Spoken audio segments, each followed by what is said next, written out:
Well, hey there. Good morning. Happy Friday to you. Hope your Friday is going well so far. I know mine is because, TGIF, baby. I love Fridays because we get to talk some Lego. And on Fridays, it's one of my favorite things to do. I get to fully review a set. Today is a full review Friday. So happy November 22nd to you. I hope your day is going well. Today, I am going to talk your ear off about a very special set. So I want to first off by saying thank you. If you are listening out there on your favorite podcast station, I just appreciate you listening in. Or if you're tuning to me on the old YouTube page, if you're more of a visual person, thank you so much for watching. If you are tuning in on the YouTube page, you can see actually the set that's next to me right now, and it is an amazing set. It's one of the biggest, greatest Harry Potter sets we're going to ever talk about. It is none other than set 76417, Gringotts Wizarding Bank. And if you're watching, like I say, on YouTube, you can see this thing is imposing. It is gigantic. I love this set, and if you are a fan of Harry Potter, or maybe you're just a fan of big Lego sets, you are really going to like this one. So strap in. I am going to give you a full detailed review of what I think this set's got going for it, all of its positives and negatives. And then at the end, I like to go ahead and finish it off with giving you a little rating. And I rate it on four main things, and that is the build experience, the playability, the displayability, and the overall value for your wallet. And so that will give you an overall score to let you know if I think this set is a winner or maybe this is just something you should pass on. So what do you say? Should we get into it? All right. Gringotts Bank. The year is 2020. Let's rewind a little bit, right? And we get a treat of a set released in 2020. It was, I believe, September of 2020, and Lego releases Diagon Alley, a huge 5,544 piece set, and it is gigantic. It has four big shops. It's got Ollivander's wand shop. It's got the bookstore. It's got the Weasley twins, their magic shop. But one thing that Diagon Alley was just always missing was the centerpiece. And the centerpiece, everybody knows, is Gringotts Bank. And people kept asking and asking and asking for the set. Where is this set going to come? And lo and behold, in the beginning of 2023, there started to be rumors going around that we could be getting a full Diagon Alley to scale, minifig scale, Gringotts Bank coming out in 2023, and we did, and it's incredible. It came out September 1st of 2023, 4,803 pieces, okay? So Diagon Alley's 5,500 pieces, but that's between four buildings. This is 4,800 pieces with one building and a whole substructure, which we will definitely talk about.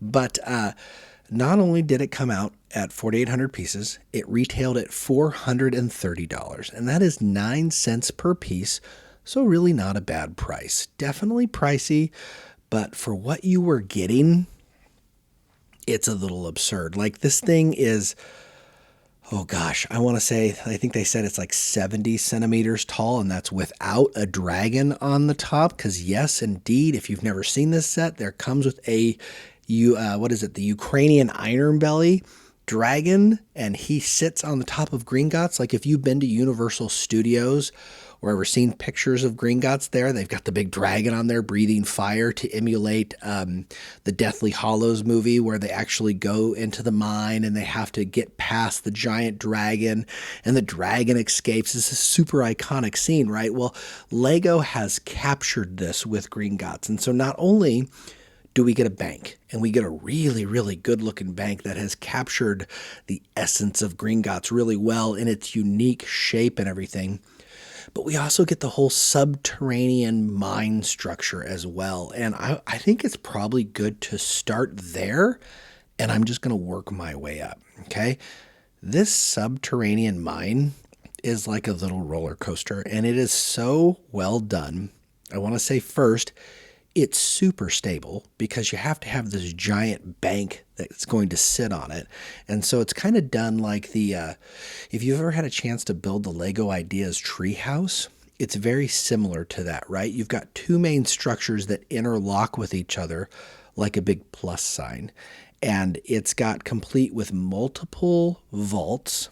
It comes with a waterfall, and it comes with a mine car. And this mine car can stop at different levels. So there's actually a little playable thing in here where you've got it's like almost like a stop sign for the mine car, right? And it allows this mine car to stop at each vault. And there is a vault set up at 3 different levels, okay? I just love it. I love looking at it. You love running the mine car down there, right? So you can run it all the way to the bottom right away, or you can actually put up the little mine stop parts and it will stop at each vault. You, of course, have vault 713. There's a little sticker at the top. The first vault is 713. And if you're a fan of Harry Potter, you'll know that's the vault where they keep the Sorcerer's Stone. And when you open this up, there's actually it looks like the little Sorcerer's Stone in there. So that's really, really cool. You got to love that. There is a middle vault, which is fun. And then you get to the bottom, and just like in the movie, you got Helga Hufflepuff's cup, chalice. I don't know what you really call it. But there's a really cool playable feature in here, right? Where you open it up, and Helga Hufflepuff's cup is sitting there on the platform. But when you push a button, it actually releases a whole bunch of other cups. Because if you watch the movie, the cup, spoiler alert, is a Horcrux, right? So again, spoiler alert's putting it out there. The cup is a Horcrux, and there is a spell put on it where when they touch the cup, there is a duplicating spell, I guess I could call it. And it starts creating cup after cup after cup after cup. And it's going to basically bury them in all of these fake chalices, right? And you get a chance to do that with this. In fact, it's got like 8 or 9 cups that actually fill up this little vault area. And then there's a tiny, tiny little hole on the side of this vault where you can actually reset it and put more cups into there. So I will say it's kind of a tight space. So if you got big old sausage fingers like me, it can be kind of difficult to reset it. But for kids, that's going to be no problem. So it is really cool. Like I say, there's a whole waterfall going down. You've got little skulls in there. You got little stalactites and stalagmites, and you got grip hook, and it's really well done, and a perfect little playable feature to this bank that you can either have by itself, or you can display in one large thing, which is like what I'm showing. If you're watching, like I say, on YouTube. Once we get above the subterranean level, let's get to the bank itself. This bank is glorious. Done in the white brick. The whole paneling, I mean, it's supposed to like emulate like marble, right? It's really well done. And you got the front door, which, again, if you've seen Harry Potter, one of the beautiful parts of Gringotts is it looks like the front door almost looks like it's collapsing, right? Like it's been around long enough, because there is actually a sticker on here somewhere. There's an Easter egg that reminds us what year this place was built, 1474. Down in the subterranean level, there is a sticker that says established 1474. So clearly this bank's been around for a while, right? And so the pillars in front of the bank are kind of slanting at an angle, like little Tower of Pisa looking things. And Lego captures this really, really well by insetting the front pillars in a little clip. So it doesn't just go straight down, it can go and display at the angle that it should, which is just perfect, right? And then next to it, not only do you have the bank, I should mention, there's a little tiny building off to the side called the Magical Menagerie, and that building ties really well into this because, like I said, we had Diagon Alley, right? One of the key features to this set is if you own this set and you own Diagon Alley, then you can display it together with that, and it just pairs together so nicely. The proportions are perfect, and one whole building basically attaches up to the side of the magical menagerie. And you can actually take off the back of the building in there, and you can look in that tiny little place and see it. In addition to that, we got a whole bunch of cool little stickers on here. I never thought I'd say that with Lego, because if you know me, I hate stickers. I just think they are a waste, but clearly, especially Harry Potter and especially these two sets, they love stickers. But I will say this, to its credit, Diagon Alley, I believe, only has like 43 stickers versus, let me rephrase, Gringotts Bank only has 43 stickers, and that is a lot of stickers.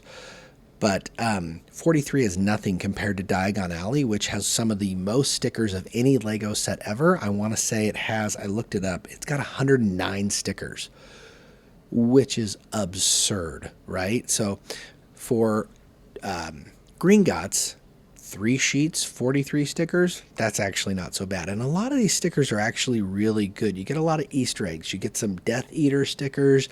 You get some Dark Mark stickers. The pumpkin juice over by the gutter is a really cool feature. The windows look perfect, and I really like the difference in the windows of the outside versus the inside, because one of the beautiful parts of Gringotts is you can actually look into it. And the window stickers are really well done, especially on the inside. That kind of emulates what you have seen in the very first Harry Potter movie, The Sorcerer's Stone. And that's one of the other things I like about this. They do a good job of not only representing this bank through the first movie, but also its evolution through the movies. So that's a really good sticker as well. In fact, I really like all the stickers on this entire set, believe it or not, -2. And if you're watching on YouTube, I think you can probably see which 2 stickers I'm talking about. And that, of course,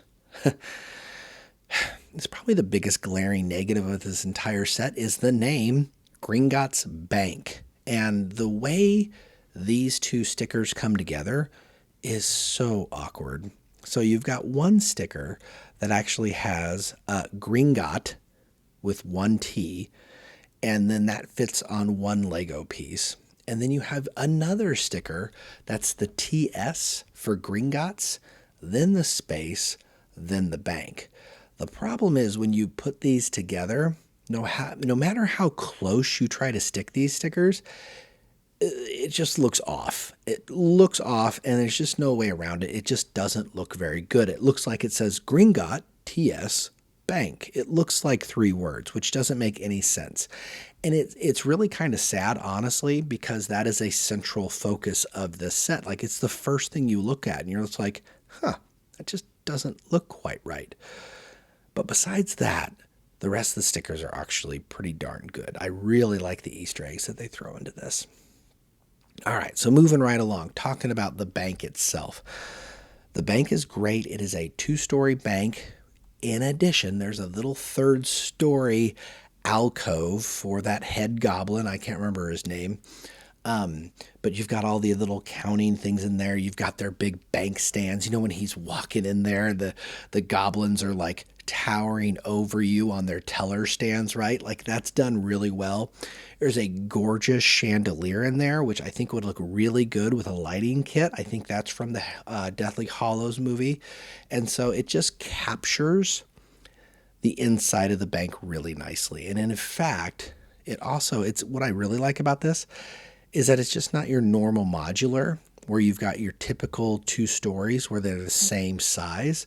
First story of this bank, just like Gringotts in the movie, is extra tall. And so they do a really nice job of capturing that really tall first story. And then you have that additional 2nd story up top, along with a couple little Easter eggs like gold bars and a treasure, like a treasure chest, and another little place up there where a goblin can be doing his accounting with his little quill and pen.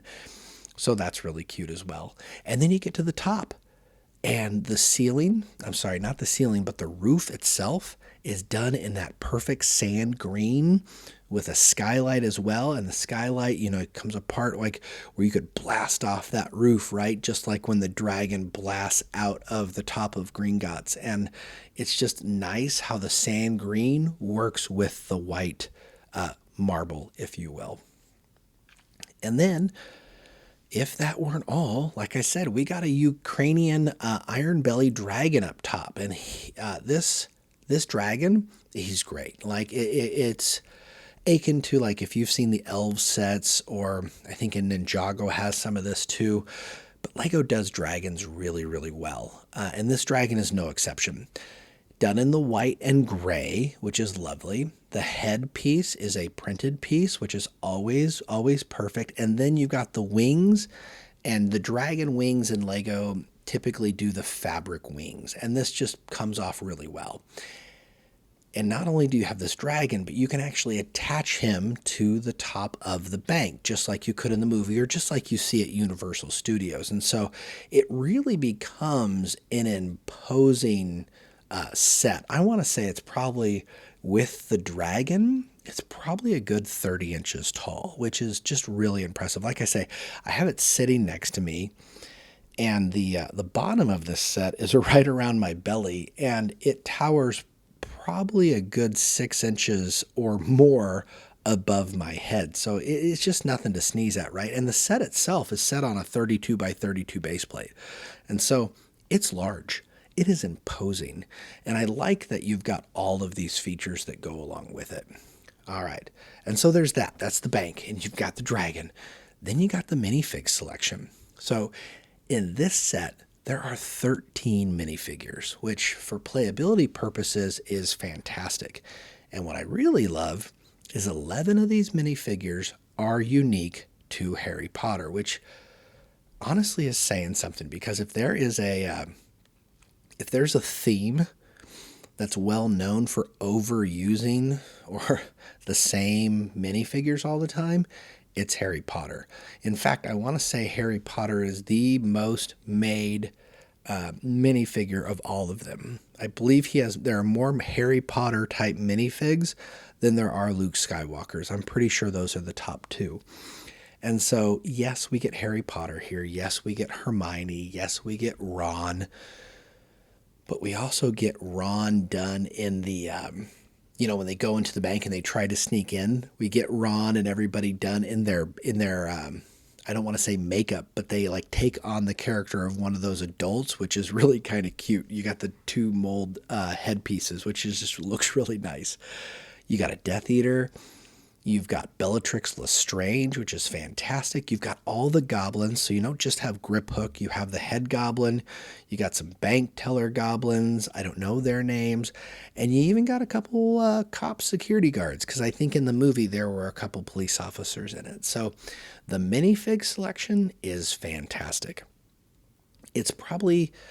It's not as good as Diagon Alley. Granted, Diagon Alley had 17 minifigures, so there were 4 additional minifigures with Diagon Alley, but Diagon Alley is also $450, where this set is $20 cheaper. So I don't know, as far as deals go, like at $430, this is 9 cents per piece.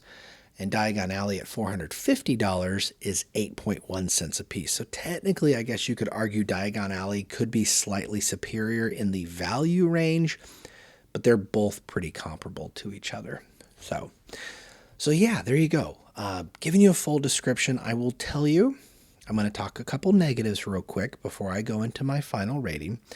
Negative number 1. One could argue that maybe this set is too big. And what I mean by that is, I really like displaying this set with Diagon Alley. That's how I think it looks the best. But if I display it with Diagon Alley, then I can't have the minecart part to it. If I want to put the minecart part to it and make it this huge imposing set like you see on the YouTube video, if that's how you're tuning in, then I can't display it next to Diagon Alley. So you really it forces you to choose which 2 ways are you going. And so, I mean, I could see how that would be a detractor. In fact, the way my goal in displaying this is I have it on a shelving unit with Diagon Alley. And what I've done is on the top shelf, you have Gringotts next to all the buildings for Diagon Alley, right? And then on the shelf underneath it, that's where you have the minecart part. So it almost feels separate, but you could actually still then display all of it, but then it's got its gap so you can display it as the full Diagon Alley bit, because really, I would argue that's the other negative to this. This is a phenomenal standalone set. Phenomenal. And yes, I wouldn't complain if this is the only set I had, but there's just something special about displaying those sets together, right? And if you're talking after taxes, no matter pretty much where you're at, you're spending over $900. I mean, it's $900 for over 9,000 pieces, like 9,300 pieces. That's like the size of the Titanic, but still, $900 between two sets, that's a lot of money. So I would say that's probably the biggest detractor of this, is kind of figuring out, how does this display work in what you do or how you want to display? Because I love displaying it. It's the kind of set that demands to be displayed and just really is a showstopper, right? So there's that. And then finally, I think it's always good to give you my final thoughts on this. I've kind of given you the description of all the things I like about this. I mean, I could talk all day about the color scheme on it, right? You've got the minecart area is done in the grays and the browns, and it's got the little lanterns and the trans clear yellow. It just feels like a mine subterranean build, right? And then you've got this beautiful white regal building up top of it, along with the reds and the grays, the magical menagerie. Like, it just works really well. All of the little Easter eggs are lovely, down to just the owl. There's a couple owls sitting there getting ready to deliver letters, or even just that back door. There's a little back door that you can escape from Gringotts as well. Like, there's just so much to look at in this set. It takes a long time to really soak it in.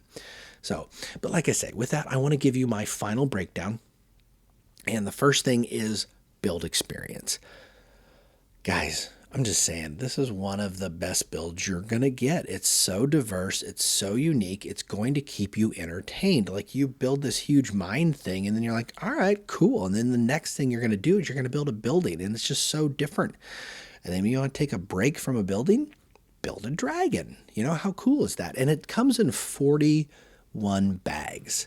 So 41 bags between 4 instruction manuals. So you could build this also by yourself, or with 4 instruction manuals. You can build it with your family, build it with your significant other, build it with your brother or sister. I don't know. But the point is, you can actually build it together or build it alone in all of its gloriousness. I will say the sticker experience, I never loved building stickers, but at 43 stickers, not a huge detractor, but is a slight hit to the set. I mean, you can't have 43 stickers and expect this set to be perfect for a build experience, right? It's not like Diagon Alley, like I said, with its, 109 stickers, which is just absurd to me. But still, 42, 43 stickers, that's a lot. So for build experience, I'm going to give this a 9.5 out of 10. I don't think it's perfect, but it is pretty gosh darn close. It is about as close to a 10 without getting a 10 as I think you can get. So 9.5 out of 10. Playability. Playability is always a kind of a stickler for big display sets, right? And this is one of those times where playability shines. There's a lot to play with. Not only do you have the bank and things that you can set up, but you have a full dragon that you can fly around. You've got the minecart chase. You've got these little different vaults that have little Easter eggs that you could take out, or with, like I said, the chalice and everything. There's a lot of unique playable features on a modular style building, and you just don't get that. And so again, while not perfect, I'm going to give it a 9.5 out of 10. Pretty high for playability. Now, displayability. I mean, this is kind of like, this is the no-brainer, right? It's a 10 out of 10. Do I need to say any more? It's such an imposing, impressive set. And no matter how you decide to display it, it's a beautiful set. It is one of those sets that everybody clamors to get. Or if you're a Harry Potter fan, even if you don't like Harry Potter, you're going to look at a set like this and be like, wow, that is a really impressive set. It just looks phenomenal. Color scheme, size, structure, all the components is just, it's perfect. So 10 out of 10 for displayability. Value at 9 cents per piece, not terrible for a licensed set. I would say 9 cents, 9 out of 10. That makes sense to me. At $430, definitely not cheap. Definitely an investment, but at 4,800 pieces, you were going to expect to pay at least $400 for a set like this anyway. And that's, if really, at $400, I would have loved to have seen this set at $400. I don't think you're going to find it at any good deals. And actually, speaking of finding it, I have heard rumors that this set is going to be retired at the end of 2024. And so I would not be surprised if both Gringotts and Diagon Alley, which is still available for sale and has been on sale for 4 years, I would not be surprised if both of these sets get retired at the end of this year and definitely by the end of next year. So you may want to consider that. If you're looking at buying this set, you probably want to get your hands on it. And I would say for a value of a 9 out of 10 on here for $430, again, $900 between two sets is kind of a lot to swallow, but it's just so fabulous. So if you're keeping track, add all those four things together, that gives us a final score of a 9.5 out of 10. And like I said, I think that's really appropriate for this set because, oh gosh, besides a set like Rivendell, there are a few sets in my collection that I would consider more impressive. Like this is definitely a top fiver, right? Off the top of my head, just sets that I'm looking at around my room, I can think of my Lego AT-AT, the Titanic, maybe Hogwarts Castle, Rivendell. This is up there with those sets. It's just so huge. It's so imposing.